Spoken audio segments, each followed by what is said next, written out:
Değerli basın mensupları, ülke genelinde sıkılaştırılmış kurallarla 17 gün sürecek bir kısıtlama uygulamaya girdi.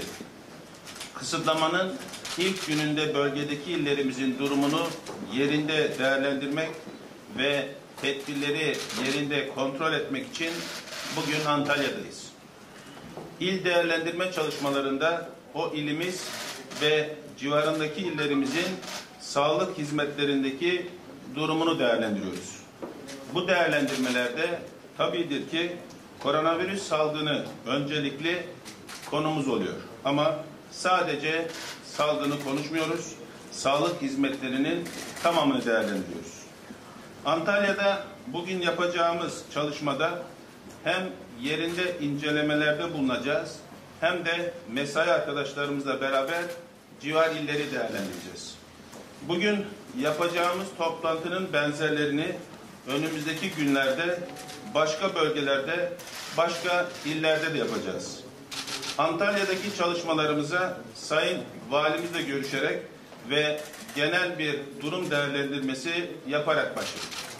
Son haftalarda tüm ülkemizde gördüğümüz COVID-19 hasta sayılarında görülen artış nedeniyle tam kapama tedbirlerine geçmek zorunda kalındı. 2 haftadır uygulanan tedbirlerin vaka sayısında istediğimiz düşüş hızını sağlayamaması sebebiyle 17 günlük bir kapama dönemiyle vaka sayılarında hızlı düşüşü sağlayacağımıza inanıyorum.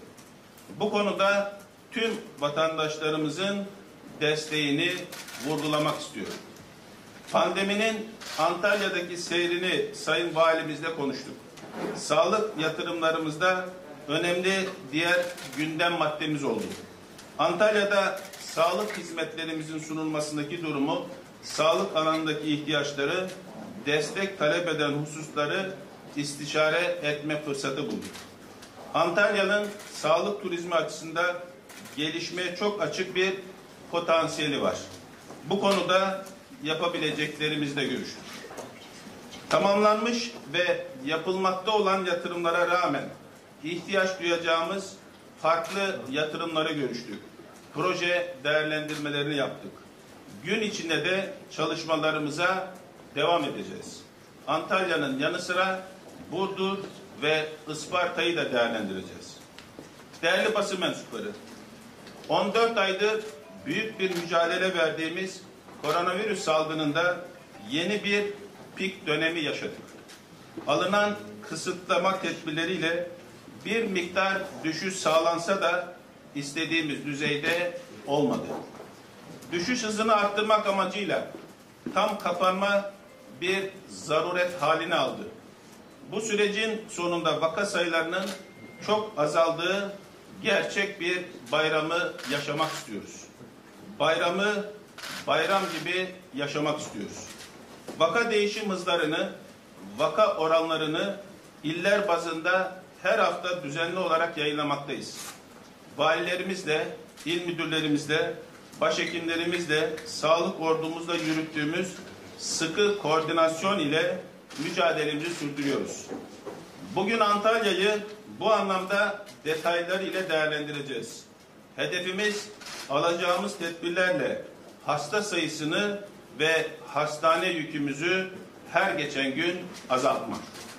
Salgınla mücadelede bildiğiniz gibi filyasyonun önemi büyük. Bu sistemi dünyada etkin şekilde uygulayabilen nadir ülkelerden biriyiz. Filyasyon ekiplerimiz hem temassızları belirleyip izole etmek, hem vatandaşlarımıza ilaçlarını ulaştırmak için canla başla mücadele ediyor. Antalya'da her biri 3 kişiden oluşan filyasyon ekip sayımız 358. Antalya'da son bir haftada vaka sayısında %35 oranında azalma görüldü. Antalya'da şu an yatak doluluk oranımız %47.7'ye, yoğun bakım doluluk oranımız ise %66.3'e düşmüş oldu. Yani son hafta hastane yükümüzün azalmaya başladığını görüyoruz. Antalya hemşehrilerimizin de ilgisiyle aşılama programını başarıyla yürüten illerimizden. 65 yaş üstü vatandaşlarımızın aşılama oranı Antalya'da %85. Salgını yenebilmek için etkili bir aşılama oranına ulaşmak zorundayız. Sırası gelen tüm vatandaşlarımızı aşı olmaya davet ediyorum.